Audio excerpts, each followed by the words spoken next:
نماز پڑھنے کی توفیق عطا فرمائے۔ نبی کریم صلی اللہ علیہ وآلہ وسلم نے فرمایا کہ شرک اور کفر کے بعد سب سے بڑا گناہ جو ہے وہ نماز کو چھوڑ دینا ہے۔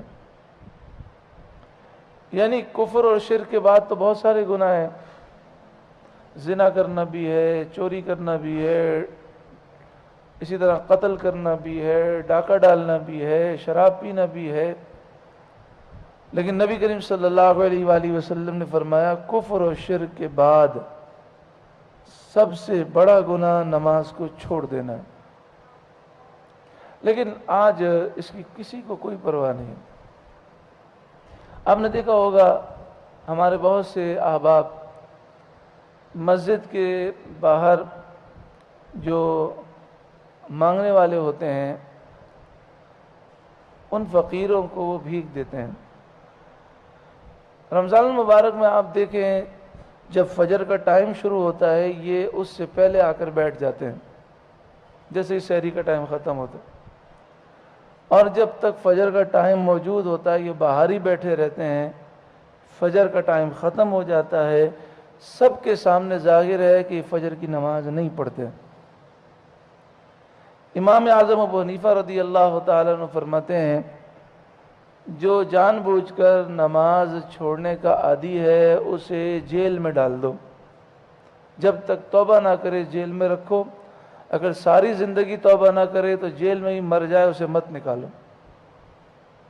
امام احمد بن حنبل فرماتے ہیں جو ایک نماز جان بوجھ کے چھوڑ دے وہ کافر ہے، اگر اس حال میں مر جائے بے نمازی تو اسے مسلمانوں کے قبرستان میں دفن نہ کرو۔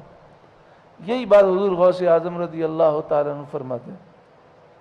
بہت سے ائمہ کہتے ہیں کہ جو جان بوجھ کر نماز چھوڑنے کا عادی ہے اسے گرفتار کر کے قتل کر دیا جائے۔ اتنی مذمتیں ہیں، لیکن دیکھیں سر عام نمازیں قضا کی جاتی ہیں۔ مغرب میں ہمارے یہاں مسجدوں میں افطاری ہوتی ہے، تو افطاری کے موقع پر کتنے لوگ آتے ہیں افطار کرنے کے لیے، جماعت کھڑی ہوتی ہے، کتنے ایسے لوگ ہیں جو سب کے سامنے جماعت میں نماز نہیں پڑھتے اور باہر نکل کر اپنے کاموں میں چلے جاتے، کوئی سمجھانے والا نہیں، کوئی ان کو ٹوکنے والا نہیں۔ اللہ تعالیٰ بس کرم فرمائے۔ یعنی سارے گناہ گاروں میں سب سے بڑا گناہ گار نماز جان بوجھ کے چھوڑنے والا ہے، یعنی مسلمانوں میں، کیونکہ کفر و شرک کے بعد یہ بڑا گناہ ہے۔ عقید جہاں صلی اللہ علیہ وآلہ وسلم کی حدیثیں ہیں جن حدیثوں میں فرمایا گیا کہ جس نے نماز قضا کی وہ کافر ہو گیا، اس نے کفر کیا، تو صحابہ کرام جو جمہور ہیں وہ یہ فرماتے ہیں یہاں کفر سے مراد یہ ہے کہ خطرہ یہ ہے کہ اس کا ایمان برباد ہو جائے، کہ نماز چھوڑنا اتنا بڑا گناہ ہے۔ لیکن 8 صحابہ ایسے ہیں جن کا فتویٰ یہ تھا کہ جو ایک نماز جان بوجھ کے چھوڑے وہ کافر ہے، جب تک کہ توبہ کر کے دوبارہ نماز جو ہے شروع نہ کرے۔ ان میں امیر المومنین حضرت عمر رضی اللہ تعالی عنہ بھی ہیں، ان کا بھی یہ فتویٰ تھا۔ حضرت عبد الرحمن بن عوف جو عشرہ مبشرہ میں سے ہیں ان کا بھی یہی فتویٰ تھا۔ حضرت ابو دردہ کا بھی یہی فتویٰ تھا، حضرت ابو ہریرہ کا بھی یہی فتویٰ تھا۔ اس طرح 8 صحابہ تھے جو کہتے تھے، آپ فرماتے کہ جو نماز ایک بھی جان بوجھ کے چھوڑ دے وہ کافر ہے۔ صحابہ فرماتے ہیں کہ کسی عمل کے چھوڑنے میں ہمارے درمیان اختلاف نہیں تھا، لیکن نماز کے مسئلے میں اکثر صحابہ یہ کہتے تھے کہ بے نمازی دنیا کا سب سے بڑا گناہ گار ہے، یہ ڈاکو، چور، زانی، شرابی سے بدتر ہے، لیکن کچھ صحابہ کہتے تھے وہ کافر ہے۔ یہاں تک کہ وہ کہتے تھے کہ جو ایک نماز جان بوجھ کے چھوڑے اس کی بیوی سے نکاح بھی ٹوٹ جاتا ہے۔